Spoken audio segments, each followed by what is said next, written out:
Empty the chamber on them. And how do you do that? We're 6 seconds, 8 point beat, everything you got. Everything you got. Turn that shit up. Let's go. Welcome to the Morning Scoop. It is Tuesday, August 30th. I can't believe how close we are to game day. It is Bloody Tuesday today at the Woody Hayes. The team had a +1 day on Monday. It's a lighter practice where they kind of go through, they get a little conditioning in, they get some work in. It's not a real physical practice. Today, though, for Tuesday is a extremely physical practice. That has always been kind of our MO around the Woody Hayes, is that we really beat them up on Tuesday, and then it's kind of downhill from there. Tuesday, Wednesdays are the heavy workload days. Thursday is more of a shine it up and make sure everything's ready to go day. Friday is a very light day. There's no pads on Friday, just a walkthrough. And then Saturday, it is showtime. So with that being said, as always, thank you guys so much. We are growing like crazy. Our YouTube is at an all-time high in subscribers. So thank you guys so much for that. We can't do it without you guys. As always, like the content. It really, really, really helps the algorithm. So you guys, we can't do it without you guys. There's a little bell for alerts. It's also very handy. I always, for the pages that I subscribe to, mostly Ohio State football pages, I have that little alert going. It gives you an alert on your phone when we put new content up, which is constantly. So appreciate you guys as always.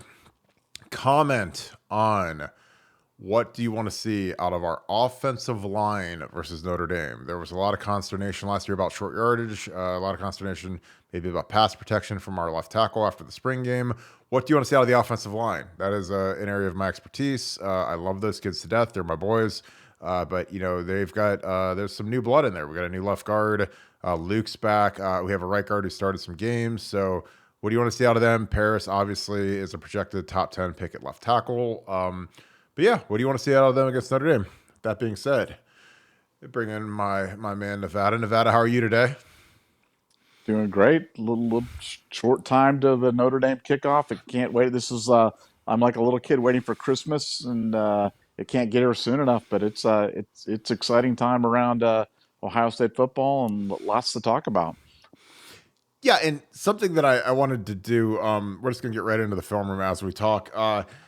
Something that teams do in when they prepare for opponents is they might watch some big games that they've played in the past. So I pulled up the playoff game between Bama and Notre Dame. Bama won that pretty handily. A lot of the players are different on Notre Dame, but the coordinator remains the same. So you're not going to get as much of a personnel look here, but schematically, it's always interesting to see what coaches like to do in big games. So we're just going to have this playing in the background for you guys on YouTube. Here you see they go formation to the sideline, little motion.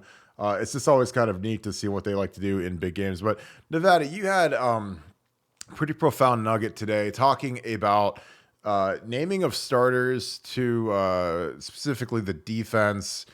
Talk a little bit about that. There's a little bit of a different approach this year compared to years past where there was a quote unquote starter. Talk a little bit about the way Jim Knowles has kind of changed that up and how I think it's interesting because it really affects and helps the morale of the team, in my opinion. Well, yeah, I think the whole point of being a starter or who's a starter or who's not a starter. That's always a big question mark with Ohio State fans. There's a lot of study of the depth chart. And when the depth chart comes out, what does it mean? What are they trying to say? What are they not saying? Who are they sending a message to, et cetera, et cetera, et cetera.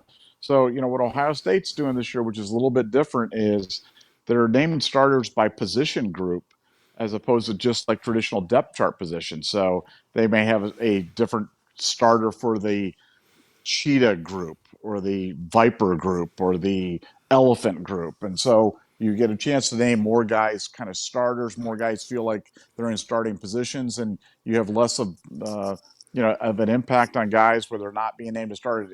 A perfect example would be like a Zach Harrison versus a Jack Sawyer type of situation where they can both be starters depending on what personnel grouping's out there. And that makes a big difference for guys, and it makes a big difference for how they approach it. And the second part of the nugget, which I thought was equally as interesting, was just talking to the first wise man, and he was talking about how this year we really haven't had a lot of position battles, and it's enabled Ohio State as a result to really roll with the ones and develop a lot of unit cohesion, because if you go right down the line, quarterback, no drama, running back, no drama, wide receiver, maybe a little bit with a Mecca and Julian, tight ends, not a lot of drama. defense, linebackers set, safeties set, cornerbacks set, defensive line. Again, you're doing hockey line changes there anyway, so maybe not a lot of drama. But it really, when you have that type of situation, it really enables Ohio State to maybe get off good early on because they've been able. They're not in a situation like Michigan where they're playing QB1 game one and QB2 game two.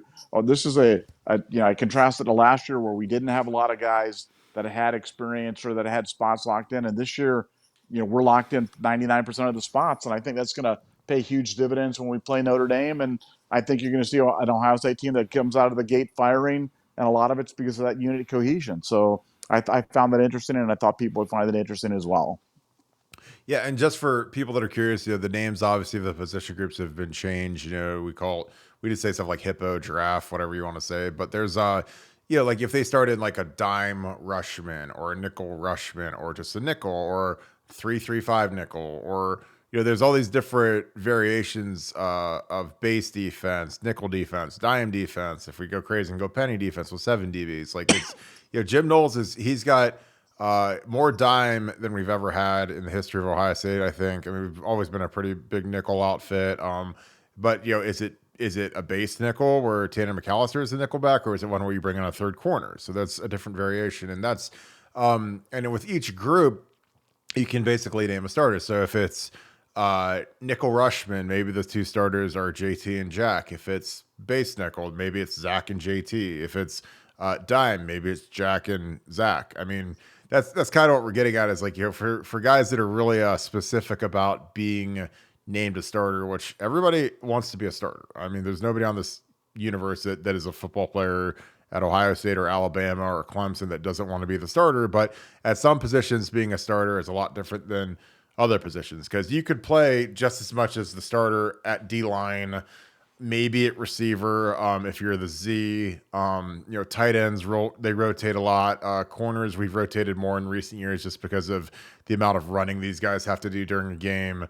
It's different than if you're the starter on the offensive line or starter quarterback, where there really is 0 rotation and those guys play the entire game. So I thought that was a profound nugget. It's a great way to manage egos, kind of massage egos, manage expectations.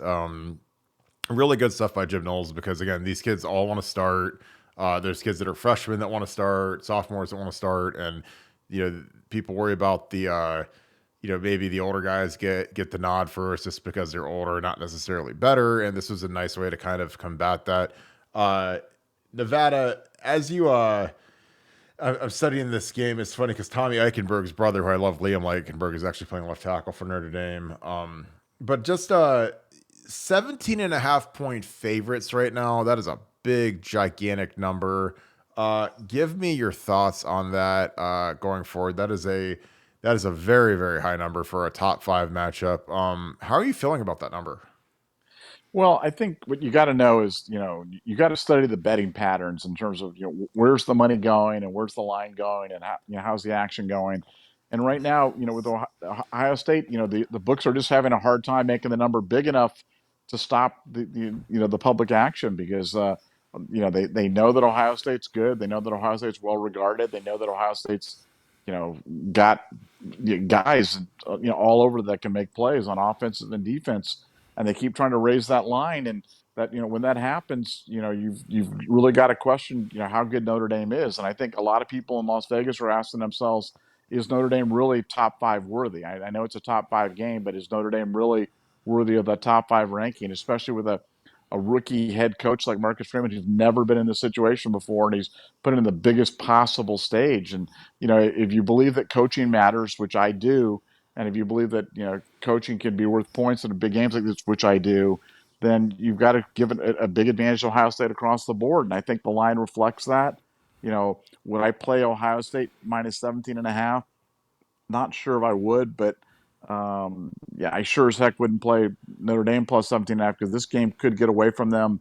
It feels like more like an overplay to me, but I might change my mind as I get closer to the game. But I think the line is really a tribute to how well respected this Ohio State team is, and make no mistake, this is a very, very, very good Ohio State team. And after they play on Saturday night, we may even say borderline great. So we'll find out. But I'm certainly optimistic about everything heading into this game. Yeah, I think that the line is it's big. I think Marcus is nervous. I saw his press conference today.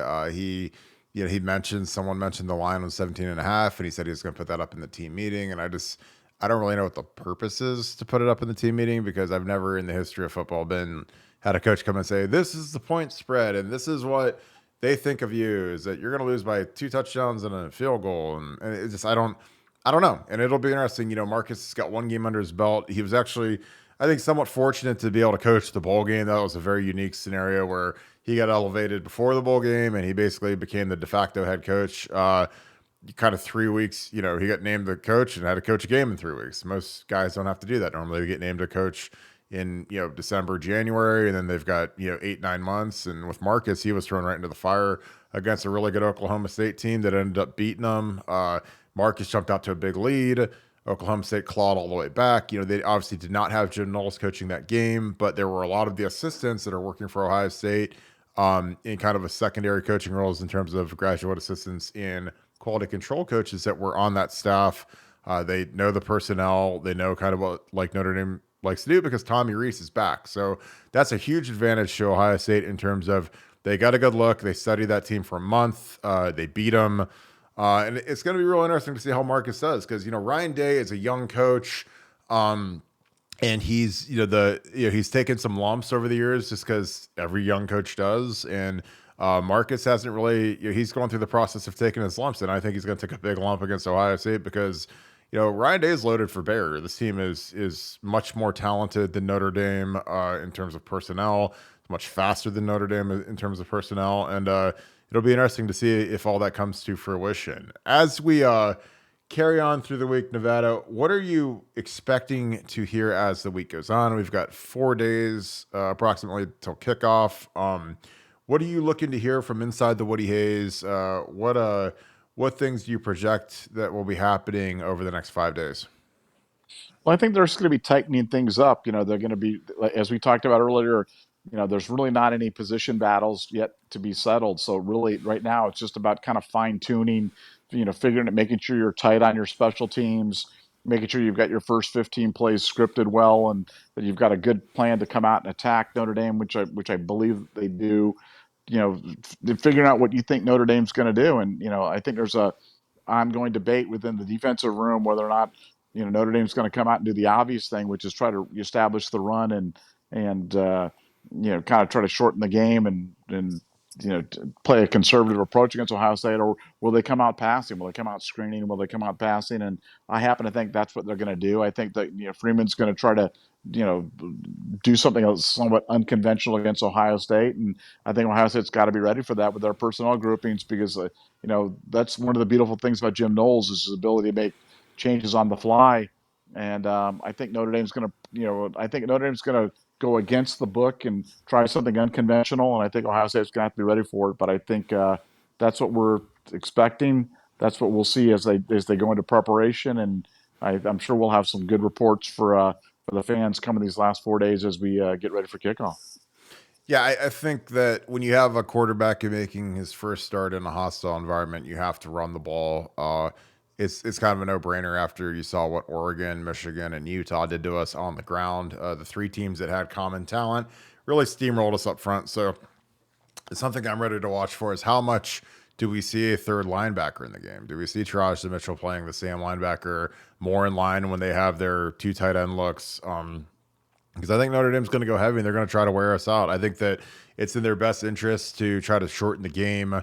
I think that the best defense against C.J. Stroud, Jackson Smith, and Jigba is to keep them off the field, which is run the ball, 15-play drives, just kind of grind up our D-line, grind up our linebackers, see if they're still the same guys as last year or if they're markedly different. If they're better, I expect that guys like Jack and JT are going to be much better. I think that Mike Hill and Ty Leak are going to be much better just because jumping from a first-year guy to a second-year guy is probably the biggest jump you'll make in your career. A lot of those guys are still maturing physically. I know that Jack's gained about 30 pounds, so he's a much different player than when he was playing at 240. Now he's 270 and much thicker, much harder to move backwards. And I think that that's going to be a a huge benefit for Ohio State's run defense. I think these guys are hungry.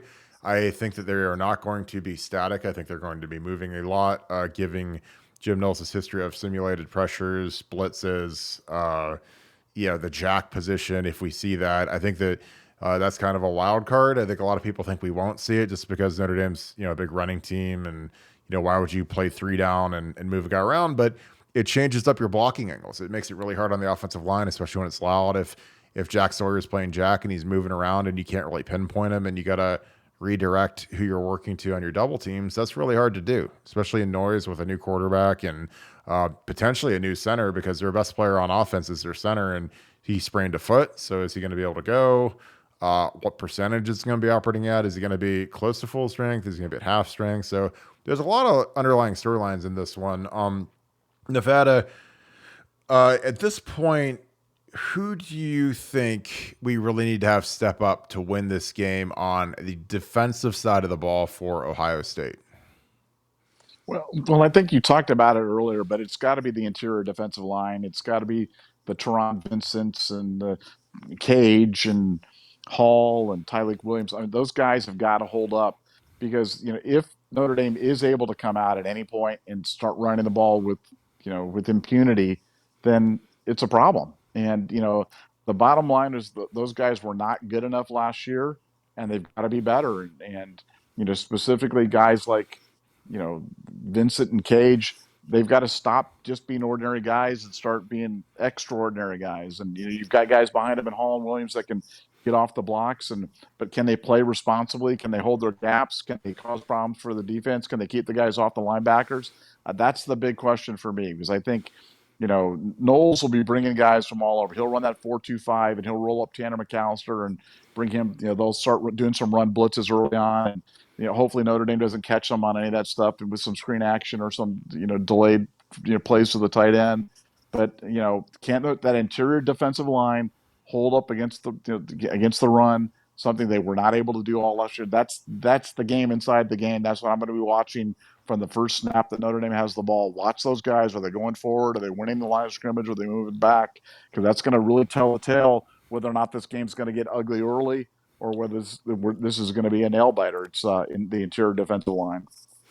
Yeah, I completely agree. I think it's going to be do the guys stay static? Does he stem them and move them a lot? Something that they did a lot in the Baylor game. Baylor was a really multiple offense. They did everything from 3 tight ends to 5. They were kind of all over the place. And I think that he played that jack position a lot against that, and it was really hard, and they couldn't handle it very well. So it's going to be interesting to see what he does against Notre Dame. I imagine that he's going to be making it very difficult with the noise, kind of move guys all over the place. And I think it's going to be exciting just to see the Jim Knowles defense in full effect versus a top 5 opponent. So with that being said, Nevada, you got any closing words, and we will wrap this thing up?